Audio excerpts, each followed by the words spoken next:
আলহামদুলিল্লাহ, আগামী 27শে এপ্রিল রোজ রবিবার সকাল 11টা মাসুদপুর খেলার মাঠে আগমন করছেন শাইখুল হাদিস ইবনে শাইখুল হাদিস আল্লাহ মামুনুল হক।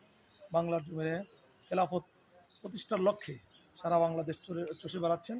এর ধারাবাহিকতায় আমাদের সিরাজগঞ্জ প্রোগ্রাম। ইনশাল্লাহ আমি থাকব। আপনাদের সকলকেই থাকার জন্য সবিনয় আহ্বান জানাচ্ছি, দাওয়াত করছি। ইনশাল্লাহ ধর্মবর্ণ ভিন্নমত সবার জন্যই খেলাফত। খোদার আকাশ খোদার জমিন, করব কায়েম খোদার দিন, এই স্লোগানে মুখরিত করে আমরা পুরো সিরাজগঞ্জবাসীকে জানিয়ে দেব আমরা খেলাফতের পক্ষে, আমরা খেলাফত চাই। আমরা চাই আল্লাহর জমিনে আমার এই প্রিয় মাতৃভূমিতে খেলাফত প্রতিষ্ঠা হোক। সেই দাওয়াতকে সামনে রেখে আল্লাহ মামুনুল হক সাহেবের কাঁধে কাঁধ মিলিয়ে, কণ্ঠে কণ্ঠে মিলিয়ে আমরা ইনশাল্লাহ এই আকাশ বাতাসকে প্রকম্পিত করে আমরা আহ্বান জানাবো আল্লাহর জমিনে আল্লাহর দিন প্রতিষ্ঠা আমরা করেই ছাড়বো ইনশাআল্লাহ।